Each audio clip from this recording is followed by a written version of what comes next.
Eddard Stark was born and raised in a world where honor was the most dangerous currency a man could hold. From the moment he drew breath in Winterfell, the Stark fortress that guarded the north, his life was shaped by duty, loyalty, and an unyielding sense of responsibility. He grew up under the tutelage of his father, Lord Rickard Stark, who embodied northern ideals of justice and fidelity, and Ned, short for Eddard, absorbed these lessons as naturally as breathing.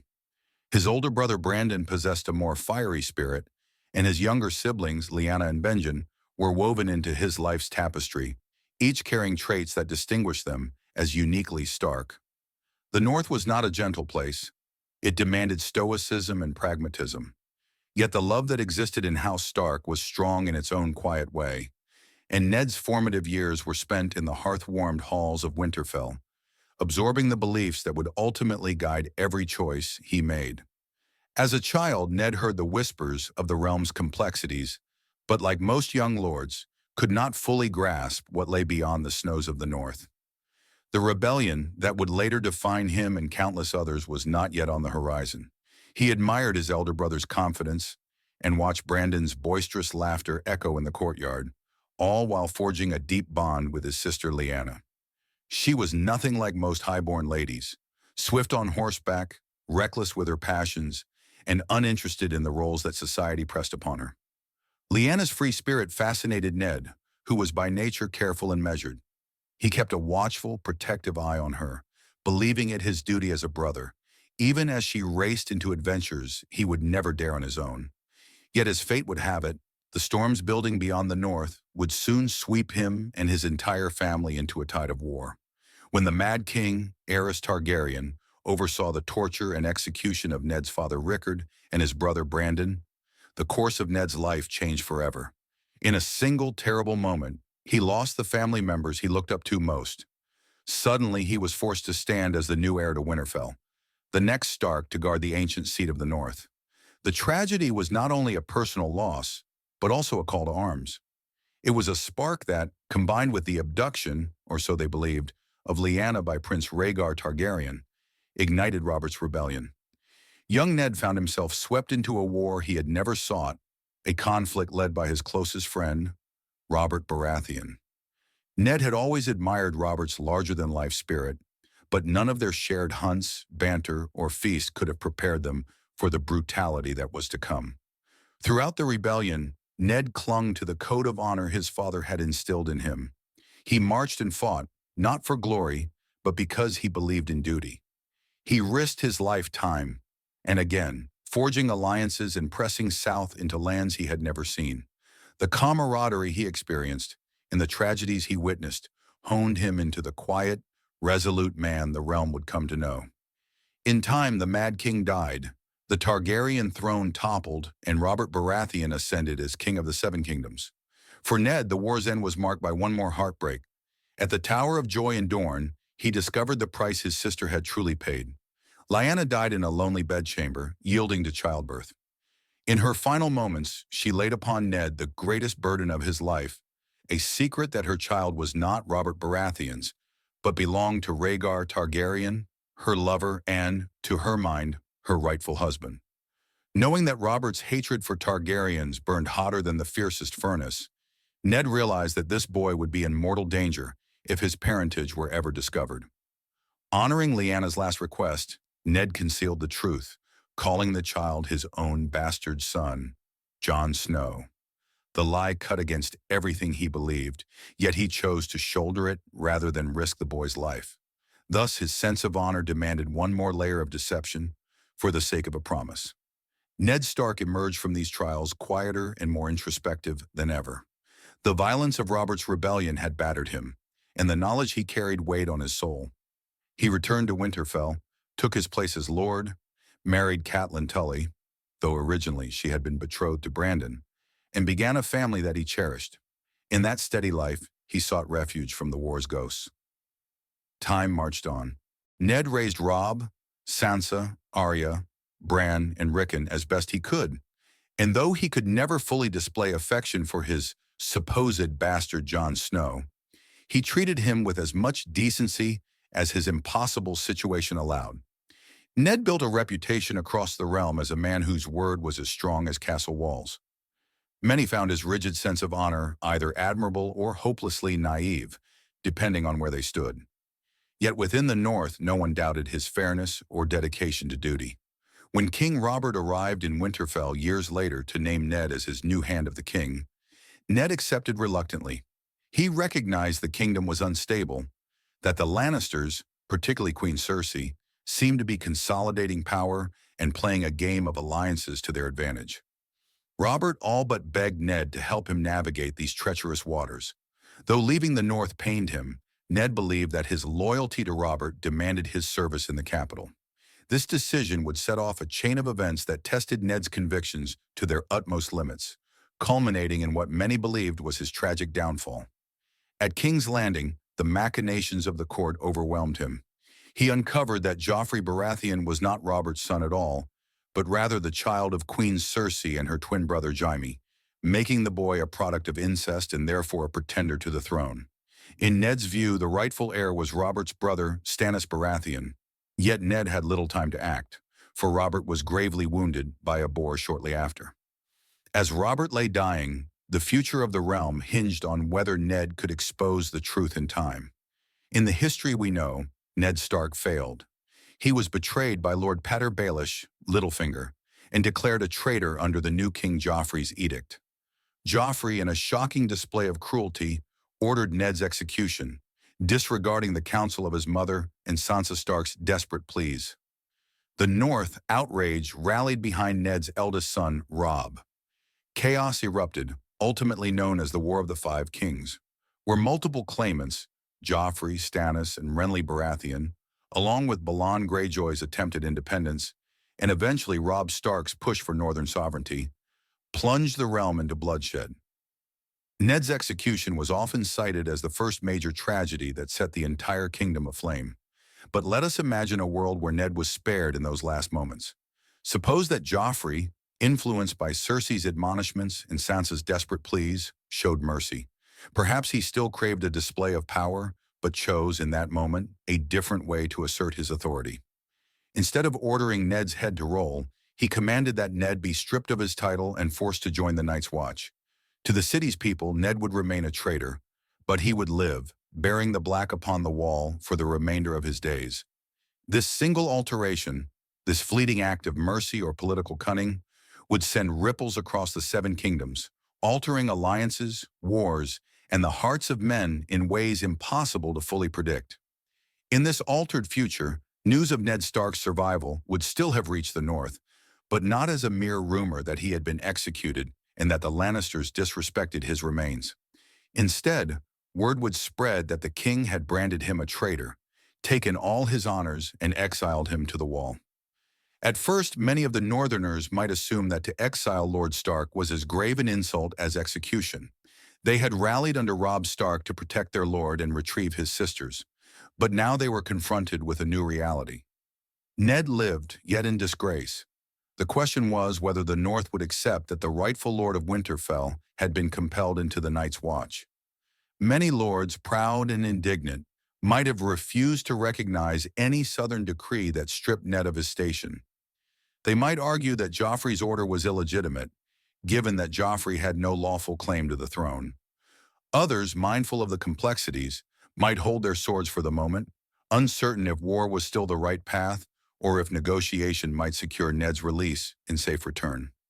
However, Robb Stark, upon hearing that his father was indeed alive, would confront an immediate dilemma.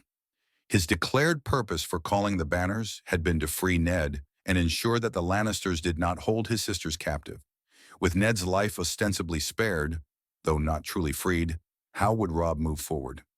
In the canonical timeline, Ned's death inflamed the North's sense of injustice and propelled them to declare independence and crown Robb as king in the North. Now, some lords might have still cried for independence, incensed by what they saw as an illegal condemnation of their beloved lord. Others, more cautious, might have urged Robb to stay his hand, to see whether he could rescue Ned's honor through political maneuvering. And of course, Ned's own preference would loom large in their minds. The man had always been reticent to break from the crown unless absolutely necessary. His personal sense of duty might still influence his son's decisions, even from afar. Meanwhile, Cersei Lannister would have believed she had neutralized a threat. She would consider Ned Stark no longer a factor, just another black-clad brother on the wall, far from the power games of the court. She might keep Sansa in King's Landing, using her as a potential bargaining chip to keep the North from rising in open rebellion. Arya, if she managed to slip away in the confusion, might still disguise herself and attempt to flee the capital, eventually reuniting with her father during his northward journey or in some separate twist of fate. The Lannisters, not yet fully aware that Jaime had been captured by Robb Stark's forces, might delay in trying to exchange Ned for Jaime, believing that sending Ned away was already enough of a concession. Thus, Ned Stark would join Yoren of the Night's Watch, along with a group of ragged young recruits bound for Castle Black. During the trek north, Ned's reputation would overshadow him, even as he wore rags and carried no lordly trappings. Yoren, who once recognized Ned's authority as Hand of the King, might still hold a grudging respect for him. The recruits could view Ned's presence with a mixture of awe, confusion, and suspicion. Some, no doubt, would question whether he could truly be a traitor to the crown, given the tales of his lifelong honor. Others might simply see him as one more unfortunate soul cast out from the world of politics to the barren tundra of the Wall. And in this band of would-be crows, Gendry, King Robert's unacknowledged bastard, would sense something peculiar about the older man. Perhaps Ned, seeing the hammer in Gendry's hand and recalling the resemblance to Robert's youth, would guess the boy's parentage. Recognizing the burden of such knowledge, Ned might keep that secret for a time, unsure whether revealing Gendry's identity would do more harm than good. A critical question arises concerning Arya in this scenario. If Arya had escaped the Red Keep at the moment of Ned's imprisonment and disguised herself as a boy, she might well be traveling in the same recruit caravan as her father, hidden under Yoren's protection. Ned, had he noticed her, might have insisted she remain hidden, knowing that the Lannisters sought her as a hostage just like Sansa. Keeping Arya's identity secret would be paramount, and ironically, both father and daughter would be forced into new roles, Ned as a powerless exile, Arya as a pretend boy, in order to shield the Stark family from further harm. The potential for father and daughter to share secret smiles, to slip quiet words of encouragement while others slept, could become a poignant aspect of their journey north. On the road, they might encounter trouble, for Joffrey's paranoia would still reach beyond the capital. Soldiers could be dispatched to track down Gendry or to see if Arya Stark was hiding among the recruits. In such a confrontation, Ned, standing as a former lord and condemned traitor, might no longer hold weight for ambitious or cruel soldiers, but his calm, commanding presence, combined with Yoren's fierce defense of the Night's Watch's neutrality, might deter open violence. Perhaps a tense standoff would ensue, with the gold cloaks demanding the delivery of the bastard boy or any stray Stark children, and Ned using all his persuasive ability to convince them that those rumors were false, that the Watch's recruits were mere criminals and orphans unconnected to noble affairs.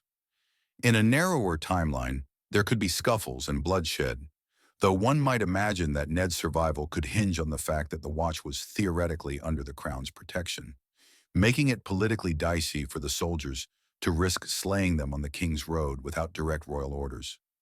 Ultimately, Ned would arrive at Castle Black, to the astonishment of the men sworn there.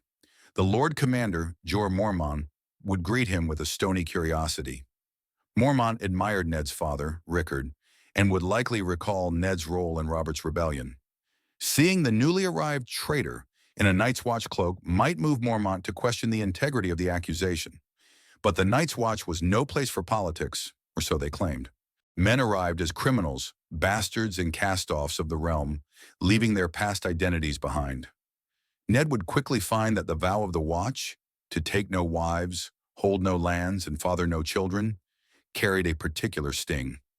He had already lost his rights to Winterfell, so in some sense the vow might be less about giving up privileges and more about resigning himself to a distant future without family. And the memory of his children, especially the knowledge that Sansa remained a hostage, would never truly leave him. If Arya were there incognito, that bond might at least lighten his burden. Jon Snow's reaction to Ned's arrival at Castle Black would be pivotal. Jon had believed himself an unloved bastard, though he respected his father profoundly. The shock of seeing Ned, exiled for treason, might break through Jon's illusions about the world's fairness. He might wonder if the entire Southern power structure were rotten to the core, if the father he admired was truly a traitor, or if something else was at play. Over time, perhaps Ned, feeling the weight of his final promise to Lyanna, would choose to reveal Jon's true parentage. The vow he made to his sister, "Promise me, Ned," would echo in his mind, especially now that they were both in the Night's Watch, presumably for life. He might think that protecting Jon no longer required silence if they were both bound to the same fate. Yet the potential danger of that truth becoming widespread could imperil Jon further. For if the realm learned that a Targaryen heir stood among the Black brothers, new tides of war might rise. Ned might decide to keep that truth hidden a while longer, struggling daily with whether telling Jon would offer relief or only place him in further peril. Regardless, Ned's influence at the Wall would be immense. Few men in the realm held the same reputation for honor, and many watchmen, hardened criminals though some might be, would feel compelled to follow him out of respect. Jorah Mormont might see in Ned a worthy successor, a man who had been a lord in truth and would command loyalty. This could create a chain of events where Ned, rather than Jon, might eventually become Lord Commander of the Night's Watch. Alternatively, Ned might insist that he serve as a mere ranger, believing that leadership was better suited to someone without the baggage of Southern accusations of treason. He might also work to unify the Watch's divisions, all while grappling with the growing threat from beyond the Wall. Rumors of White Walkers, Whites, and undead stirring in the frozen wastelands. In time, the Watch's missions beyond the Wall might have a steadier hand at the helm, with Ned's years of leadership guiding them through negotiations with the wildlings or confrontations with supernatural forces. Meanwhile, in Winterfell and the Riverlands, Robb Stark would face a shifting political environment. He would still hold Jaime Lannister as a prisoner, having captured him in battle. This hostage situation would remain a potent bargaining chip. In the canonical story, Catelyn Stark, grieving Ned's death and worried for her daughters, eventually freed Jaime in the hope of securing Sansa's release, a decision that enraged some northern lords and triggered betrayal. Now, with Ned alive, Catelyn's emotional strain would be less catastrophic. While she would still worry for Sansa in King's Landing, and possibly Arya if she were thought missing or captured, she could take comfort in the fact that Ned was not only alive, but also presumably untortured and out of Lannister reach. She might be far more patient about using Jaime in negotiations, especially if she believed that peaceful terms might be reached to restore Sansa to the north without further bloodshed. The curious alliance that emerges would be between the Northern Lords and Stannis Baratheon. In the original timeline, once Ned was executed, the Northern houses decided not to recognize Stannis. Instead, they proclaimed Robb the King in the North, resuming the independence the North had not claimed since Aegon the Conqueror. But in this new reality, Ned's counsel might resonate from afar. Ned had always believed that the rightful heir was Stannis, not Joffrey, and he might well have passed on that conviction to Robb, either directly, if ravens could be sent, or indirectly through the personal knowledge Robb had of his father's convictions. The Northern Lords, though furious at the Crown's treatment of Ned, might hesitate to declare independence if Ned himself remained loyal to the idea of upholding the lawful claim.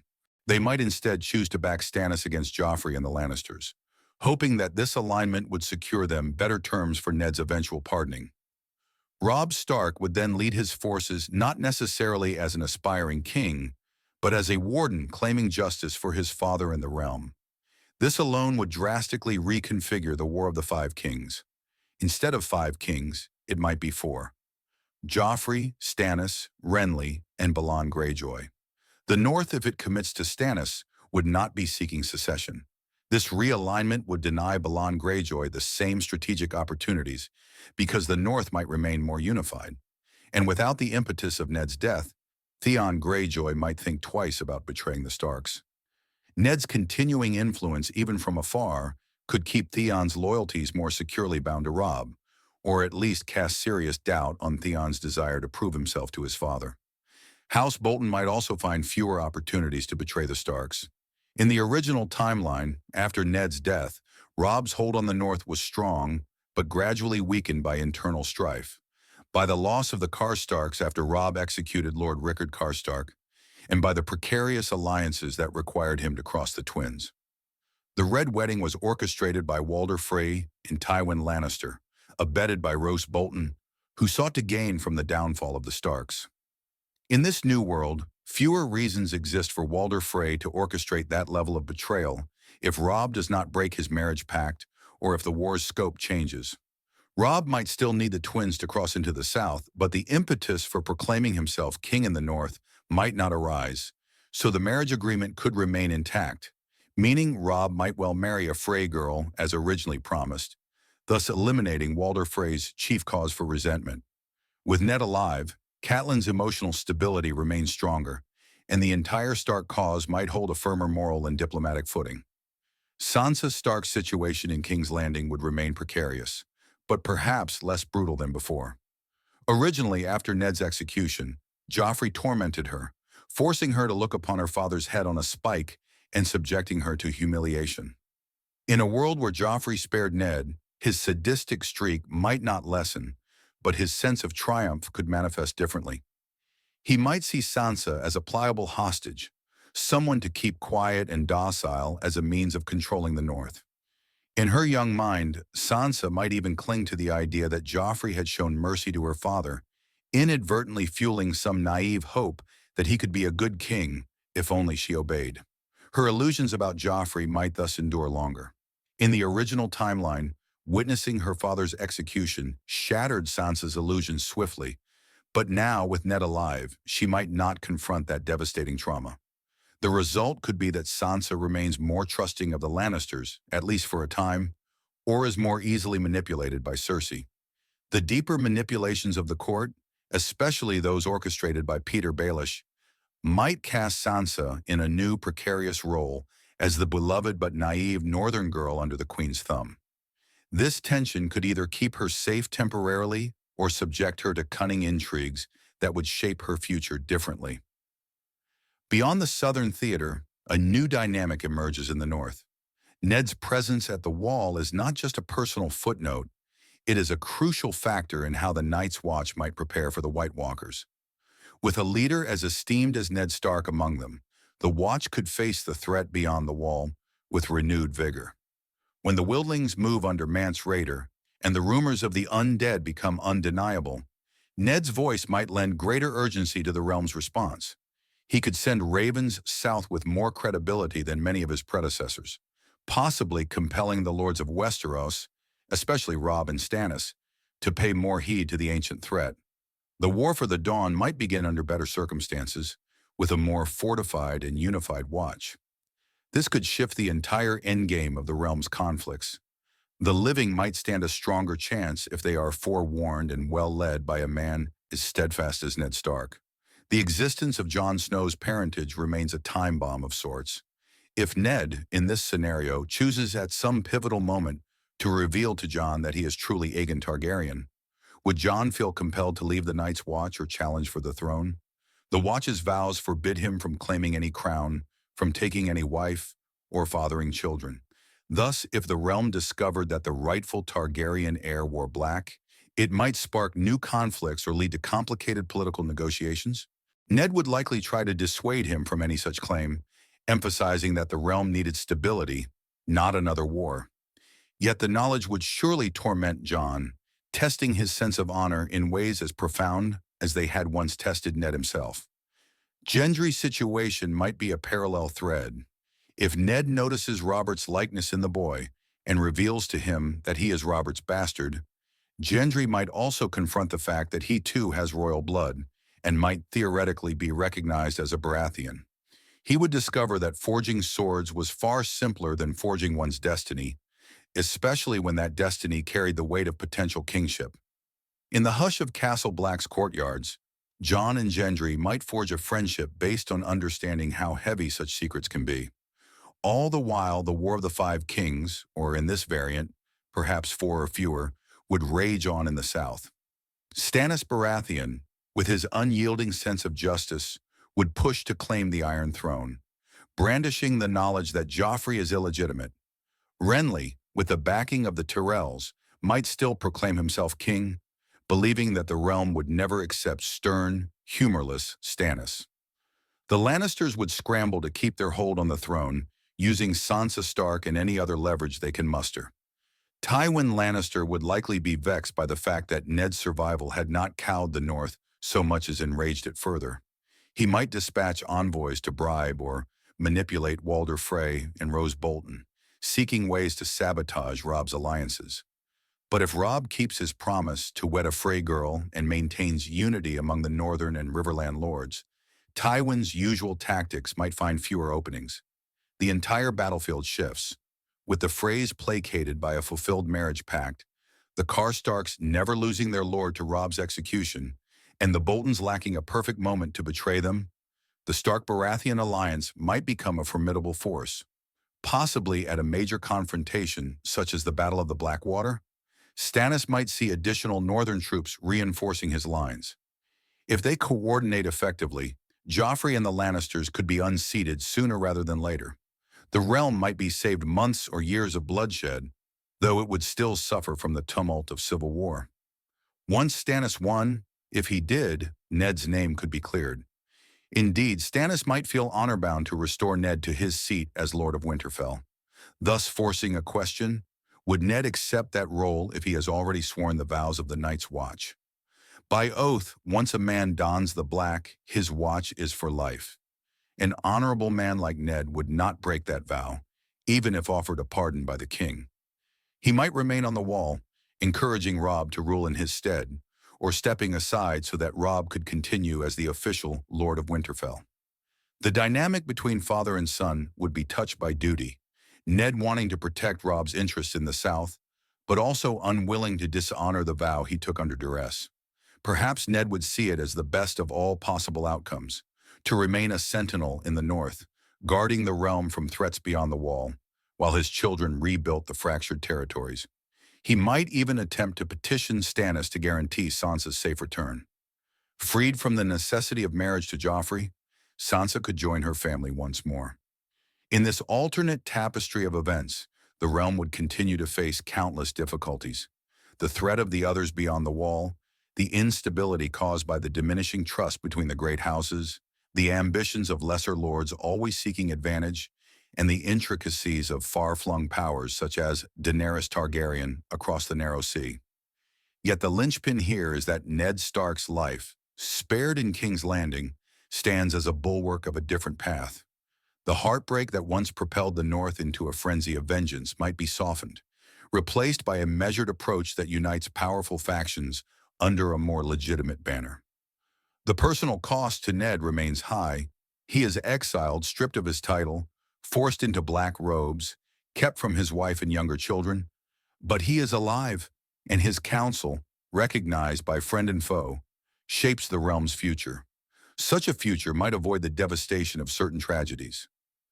The Red Wedding, that infamous betrayal, might never come to pass if Robb keeps his promise to the Freys.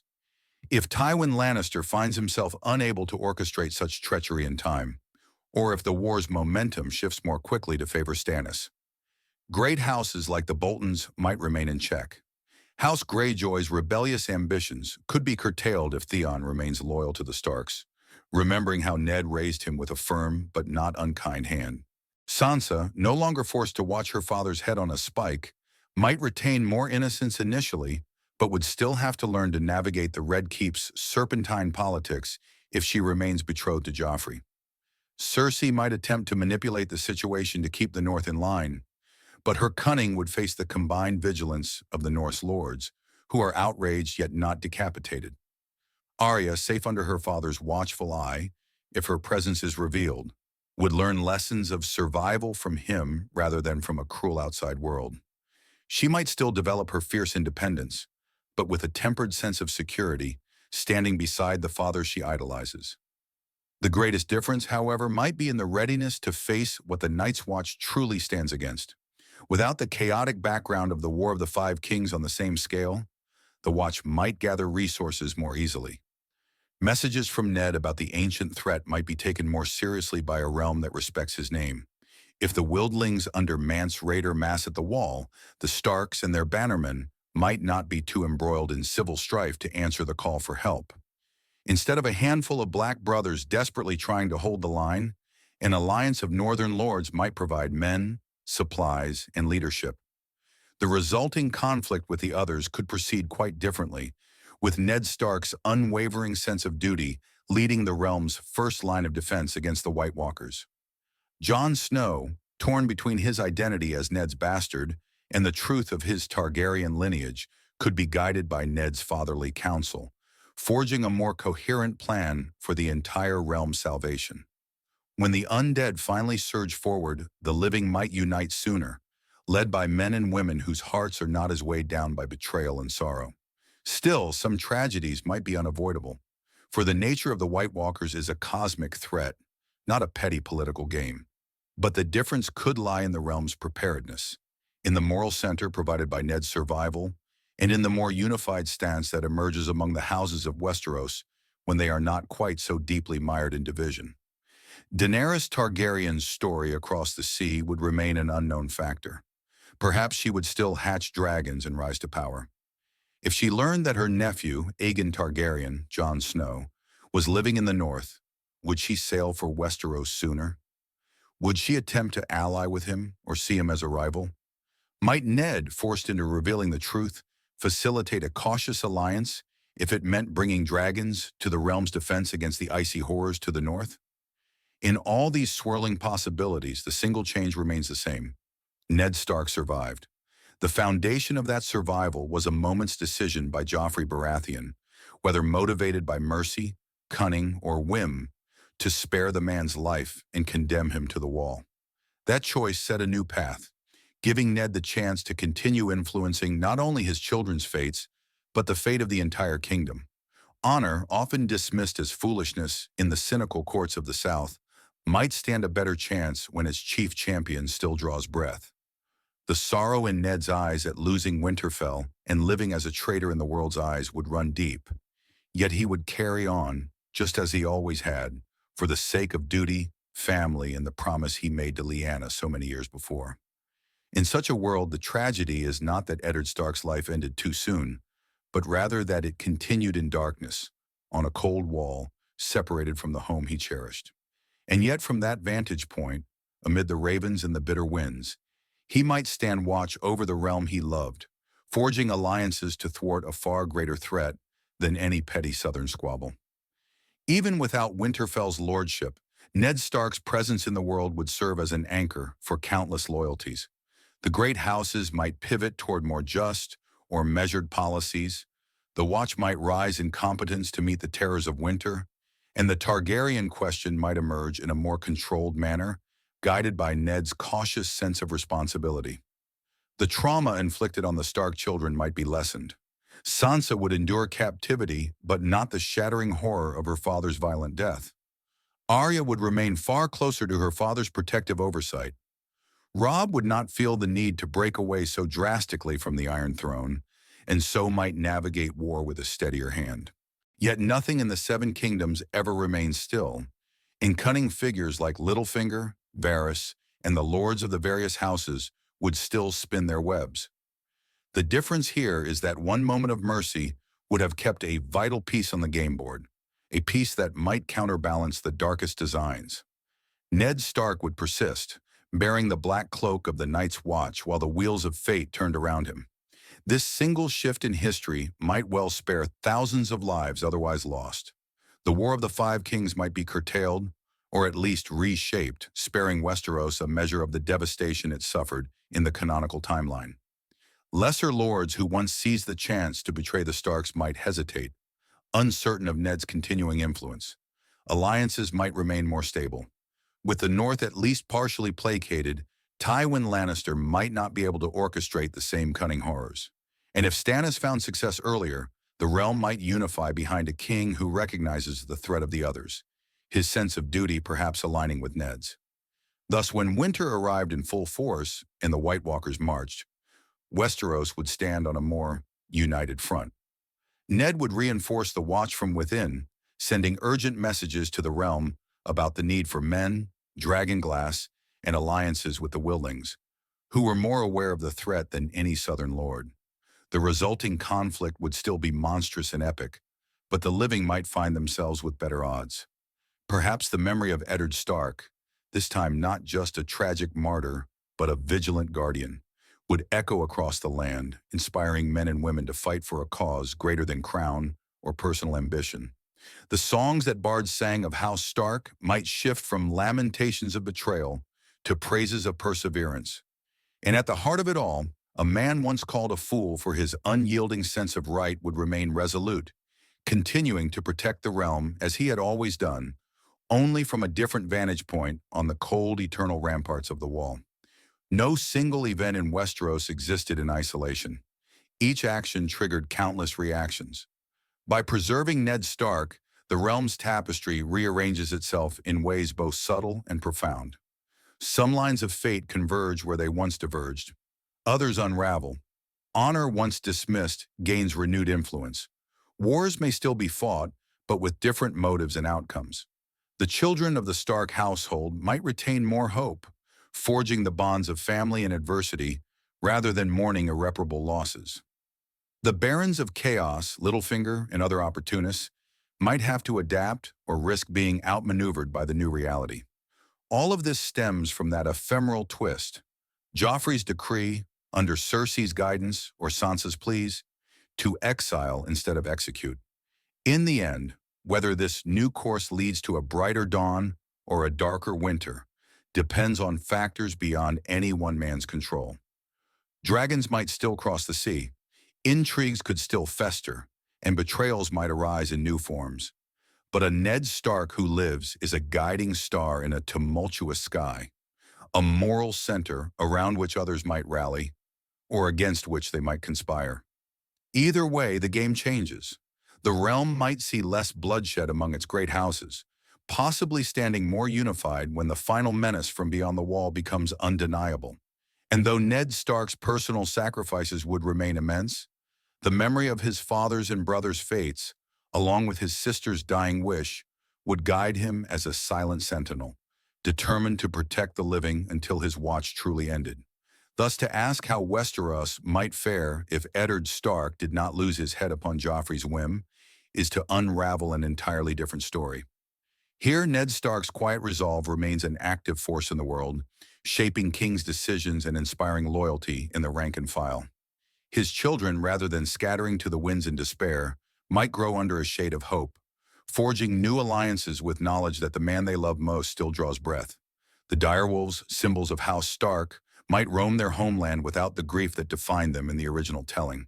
And somewhere, in the dark corridors of the Red Keep or the distant shadows beyond the narrow sea, new conspiracies would form, but they would face a realm less crippled by internecine slaughter and possibly more attuned to the real threat rising with the snows. The cost of life might be lower, the bonds of brotherhood stronger, and the moral fabric of the Seven Kingdoms just a little less tattered. All because of a single moment of mercy offered to the honorable Lord of Winterfell, who then carried that honor to the farthest edge of civilization, determined to serve the realm he once ruled, even as a black-cloaked exile in the perpetual cold.